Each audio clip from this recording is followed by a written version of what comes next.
Hey guys, welcome back to the Devine Witch. So today we're going to go over what is an Athame, what is a ritual sword, what is some of the symbolism behind them, and what can you use them for in your magical practice. Now we're going to go first with Athame. When you get an Athame, normally your Athame is going to be a black-handled knife.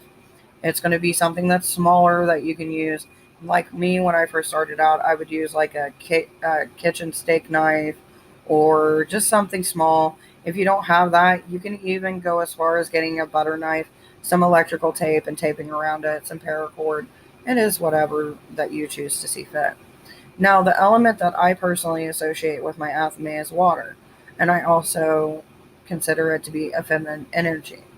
Now, I know that in this day and age, there is a lot of, well, I'm gender nonconformist, or I go by this or that. And honestly, you got to take it into your own hands and see what it is that calls to you. No matter if you believe in gender or not, there's always certain types of energies that you can associate with things. So, for instance, if the athame for me, instead of it saying a feminine energy, I could say my athame is more of the love and the compassion and preciseness aspects of my life. And then, as far as my sword, that I would normally associate with a male aspect, I can see that as power, strength, um, the ability to see things before they come. Now, that's me personally. That doesn't mean that those are the attributes that you see. So always feel what's right for you in your path. Now, with that being said, we're going to go back straight to the athame. So, your athame, the things that you can do with it, you can do a multitude of things. And when it comes to actually using your blades, always make sure, especially in a public place, that you check the regulations, you talk to the people, so that way you're not going to get kicked out. You do have the right to practice freedom of religion, but they also have the right to tell you what you can and cannot bring in. And the reason for this is because a lot of people have done a lot of bad things in the past, and that's why there's rules and regulations in certain parks and areas. So please just be open and honest with the people that you're renting a space from. Tell them your intentions, tell them what you're bringing with you, and then when they get that call, you won't have to deal with it. Now, like I said, you can use your athame for cutting of your herbs, anointing your oils. You can use it for initiations if you want to. There's some places where I haven't been able to bring a sword, and I'll use that for initiation.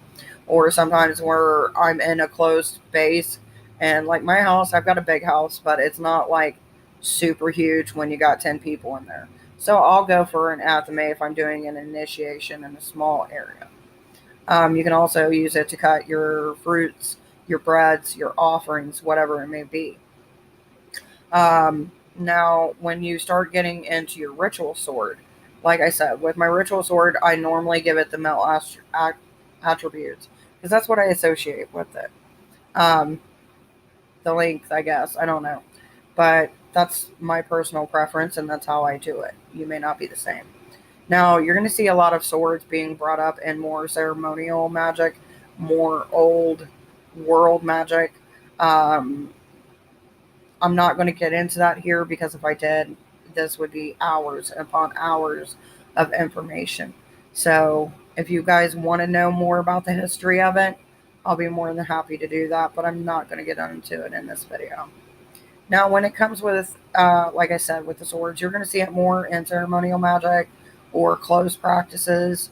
Even sometimes they'll use them for sacrifices, like if you're sacrificing a goat, then you would use your sword. It just really depends on what you're doing and what you're comfortable with. Swords can be used for initiation. They can use for cutting doorways when in ritual. So let's say you're cutting a doorway because you forgot an item or someone needs to use a restroom. Then you would cut that doorway and that would let them go out and be able to come back in. You can also use swords for like when you started, you've already got your circle casted and you're bringing people in.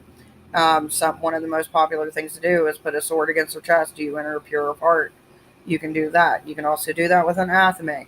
But if you're going to do that, first I want to say this: please be careful. You don't know what someone's tics are as far as if they have a problem with jerking or spasms, and If you got a sharp blade towards somebody's chest and that happens, you're going to cut them. And depending on how severe it may be, or even if somebody has epilepsy, you could possibly impale them and kill them. So please be careful. Please know your people. Please ask these questions if that's the route that you're planning to go in. Um, so that's pretty much the information that I personally have today to give to you. Now, as far as what you do with it, that's up to you. All I gotta say is, as always, remember safety first, don't get in trouble, and always remember no two witches witch the same.